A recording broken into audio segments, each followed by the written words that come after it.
You're in a cave on the southern coast of Africa. It's 100,000 years ago. A person is crouched over a large seashell, and inside it, they're mixing something.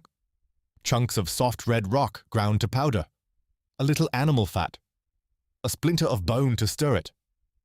Slowly, it turns into a thick, red paste.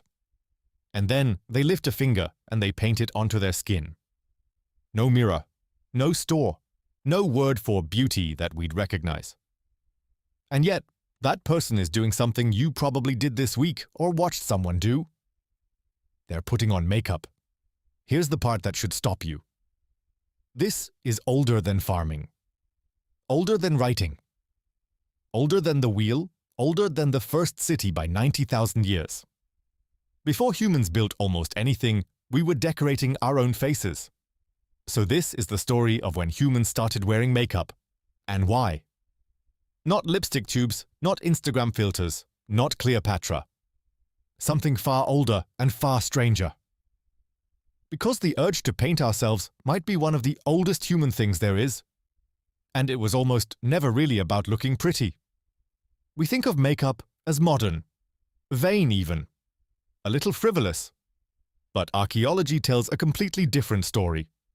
Painting the human body may be one of the very first things our species ever did that had no practical survival purpose at all. And that's exactly why it matters.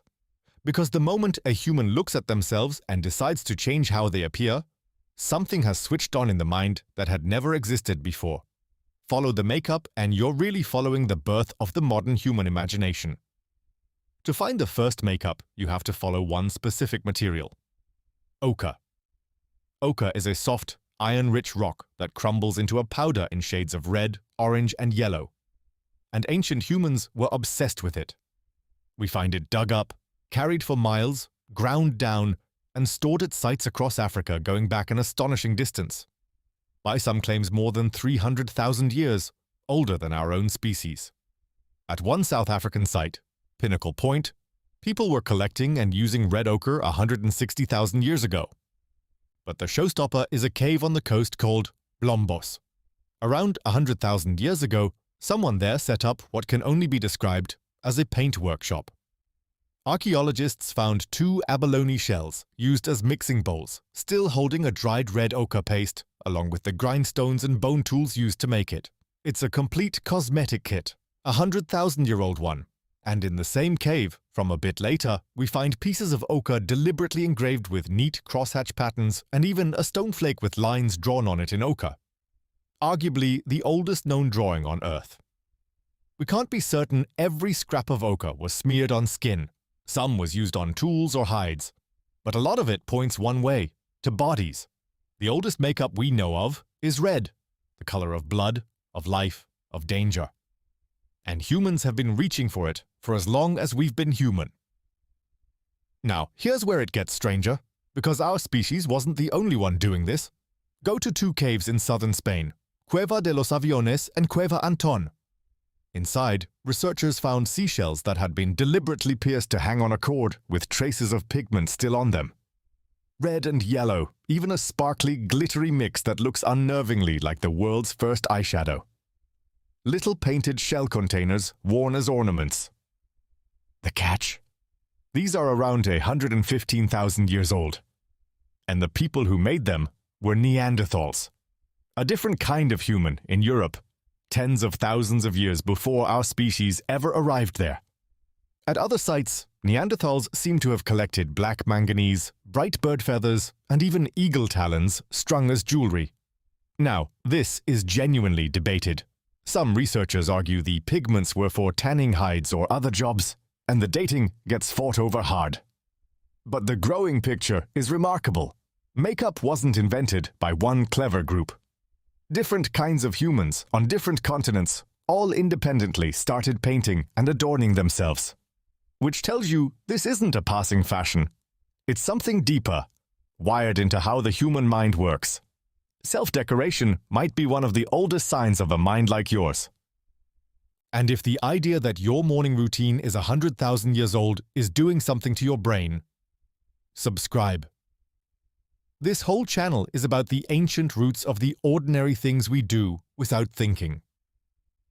Now, the obvious question.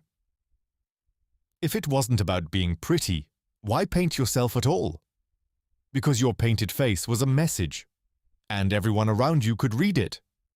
In a world with no writing, no ID cards, no clothing brands, your body was your billboard.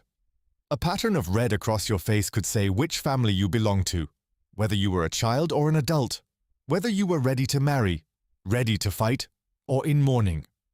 Anthropologists watching modern hunter-gatherer and herding peoples see exactly this. The Himba people of Namibia still cover their skin and hair in otjis, a paste of red ochre and butterfat that marks identity and beauty and shields the skin from the harsh sun all at once. Some of it was almost certainly ritual, painting yourself to become something else for a ceremony, a dance, a hunt. Some of it was practical.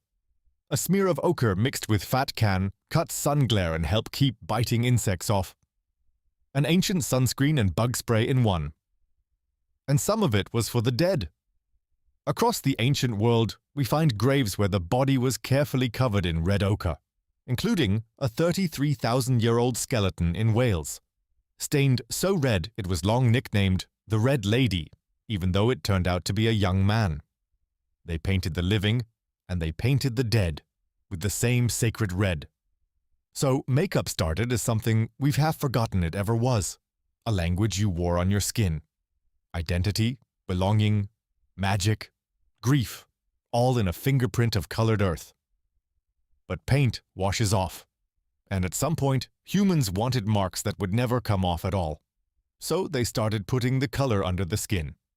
Meet Ötzi, the 5,300-year-old iceman found frozen in the Alps. His body is so well preserved that we can still see his skin. And his skin is covered in 61 tattoos. But here's the twist. They're not pictures.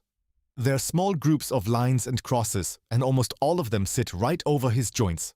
His lower back, his knees, his ankles. Exactly the places an X-ray shows he had worn out, aching bones.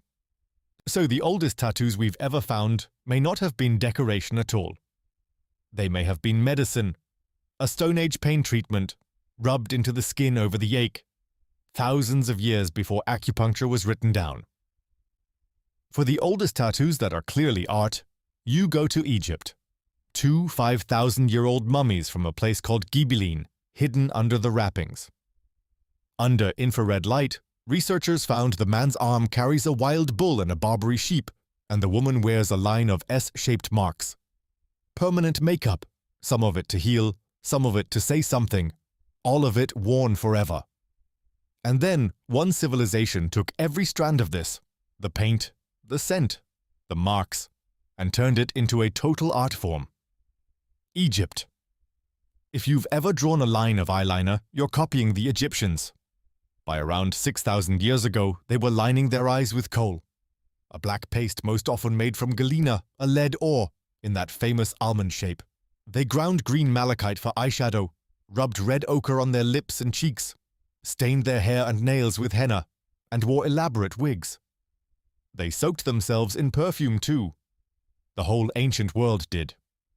On the island of Cyprus, archaeologists found a 4,000-year-old perfume factory. In Mesopotamia, a woman named Taputi is recorded on a clay tablet mixing scents, arguably the first chemist in history whose name we know. And crucially, this wasn't just for women, and it wasn't just for the rich. Men wore it. Workers wore it. Everyone in life and in death lined their eyes. Because to the Egyptians, makeup was several things at once. It was status. It was sacred. That eye shape echoed the protective eye of Horus.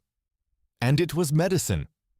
The kohl cut the harsh desert glare, kept flies away from the eyes, and there's even a modern study suggesting the lead salts in it triggered a mild immune response that may have helped fight off eye infections in a land of dust and disease. They even had mirrors of polished copper to check the result. Descendants of the very first mirrors made of polished volcanic glass thousands of years earlier. Makeup, in other words, wasn't frivolous at all. It was protection, prayer, and identity painted on with a stick every single morning. But that same story carries a shadow. One that follows makeup right through history. Because that beautiful black coal was often made of lead. And humans, again and again, would put poison on their bodies in the name of looking right. It's a pattern that repeats for thousands of years, from lead-based paints in the ancient world to the toxic white face powders of much later centuries. Powders that slowly damaged the very skin they were meant to beautify. The desire to transform how we look has always been strong enough to make us ignore the cost. And this wasn't one culture's quirk. Follow the trail and you find it everywhere. Cosmetic kits in the royal tombs of ancient Mesopotamia, buried with queens for the afterlife. Ground mineral makeup and painted faces in early China. Ochre, henna, and kohl across ancient India. Every branch of humanity, once it settled down, reinvented the same idea, that the face you were born with could be changed, decorated, perfumed, and turned into a statement. We just kept finding new powders to do it with, and new prices to pay. So step back and look at the whole span. 100,000 years ago, a person in a cave ground red rock into paste and painted their skin. 5,000 years ago, a man was tattooed to ease his aching joints, and an Egyptian lined their eyes against the sun and the gods. This morning, someone stood at a mirror and did a version of the exact same thing. That's not a trend. That's one unbroken human impulse, running for 100 millennia. And what it really marks is the moment our ancestors became fully modern in their minds. To wear makeup, you have to be able to imagine yourself as others see you, to hold a picture of your own face in your head and decide to change it. That's abstract thought. That's symbolism. That's self-awareness. The paint on a 100,000-year-old cheek is, quietly, some of the best evidence we have of the human mind switching fully on, which flips how we usually talk about makeup.